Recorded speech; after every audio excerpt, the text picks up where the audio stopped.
John Perkins, The New Confessions of an Economic Hitman.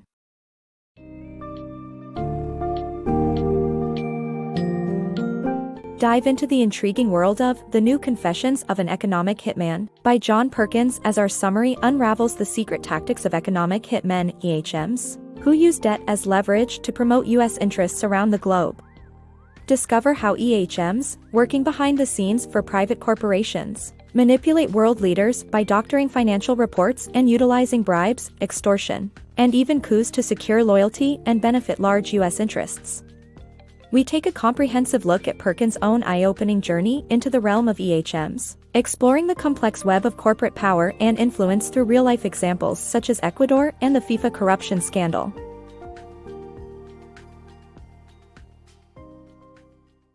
Debt as a tool of power. The U.S. government's answer to advancing its interests without violence is a covert group known as economic hitmen, EHMs. EHMs rely on payoffs, extortion, and misleading financial reports to force countries to accept loans from international organizations like the World Bank.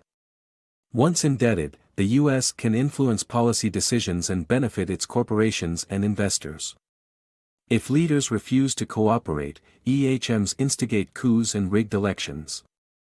To distance itself from the nefarious activities of EHMs, the U.S. government funnels money to private sector companies to manage their teams discreetly. Confessions of an Economic Hitman.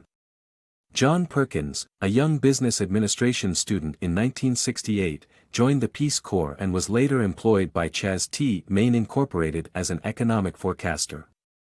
While working as an economic hitman, EHM, he wrote reports aimed at convincing developing countries to accept large loans that would leave them in debt and vulnerable to U.S. influence.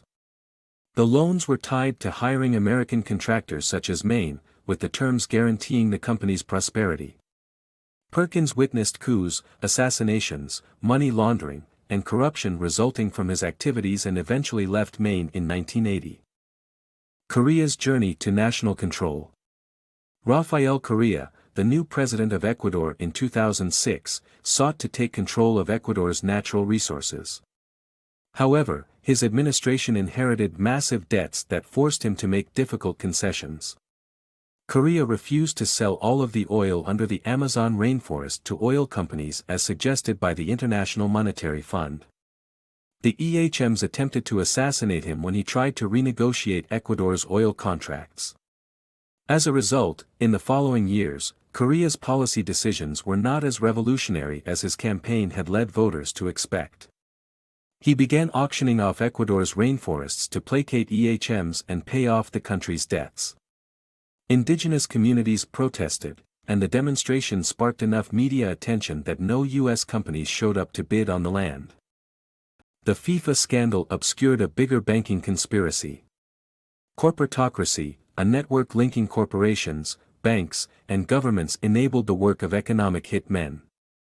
A scandal that brought it to the limelight was the FIFA corruption scandal of 2015.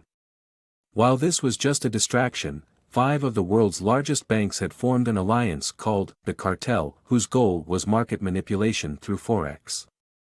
The cartel's scheme was allowed to continue for so long mostly because banks are part of corporatocracy, which has the power to influence institutions like the Justice Department. In summary, while FIFA's scandal got more airtime, the cartel members walked free, unscathed by the law. The power of corporate EHMs. The Forex scandal is just a small part of the large-scale manipulation executed by corporate economic hitmen, EHMs, to achieve their, and their clients', objectives. Inequality continues to soar as EHMs work for large companies and banks, and the so-called site consultants are leveraged to pressure communities to grant large tax breaks and subsidies. Notable names such as Walmart, Boeing, Goldman Sachs, and Monsanto have used EHMs to avoid taxes, receive government subsidies, and manipulate legislation to their advantage. The owners of these corporations have become exceedingly wealthy while saddling communities with unsustainable and exploitative business practices. China's version of EHMs.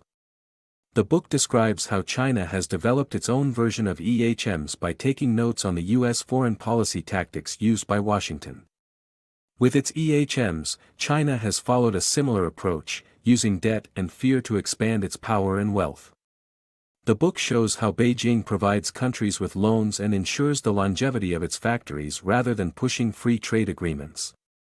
Though unlike World Bank loans, these loans do not come with strict conditional requirements.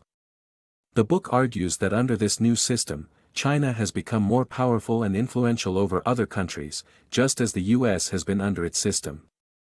Moreover, it discusses how China is imitating the wasteful consumption model of the US, which highlights the need for a more sustainable system to be put in place.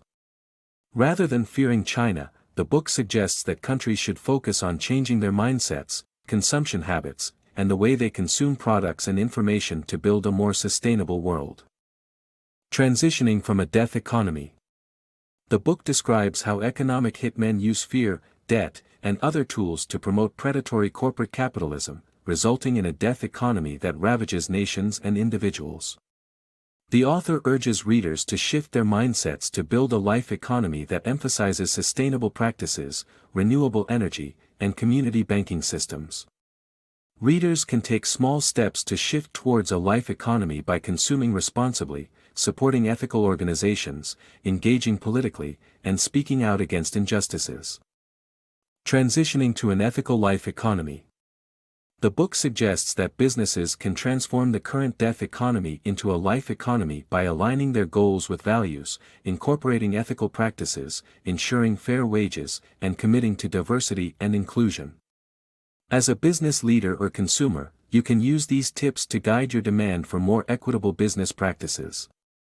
Start small and keep up the momentum with other like-minded life economists. Fear and debt in society. The book argues that fear and debt dominate our lives. Society instills messages that make us believe we must do anything to stop the supposed enemies that threaten us. The result is a system where we take on more debt and become increasingly afraid.